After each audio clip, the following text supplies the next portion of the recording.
I'm Sophie Gruber. I'm a board member at the Austrian Space Forum, and actually I'm an astrophysicist from Innsbruck, from Austria, and yeah, doing space research now.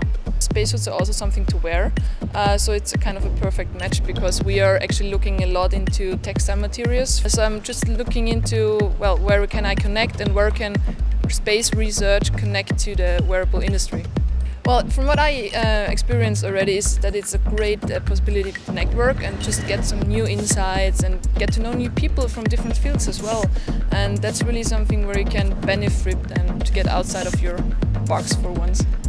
I think wearable tech will shape the future in a way that will support human beings, make life easier and just more efficient as well, so that we don't have to take care about the little things anymore but can focus on something bigger.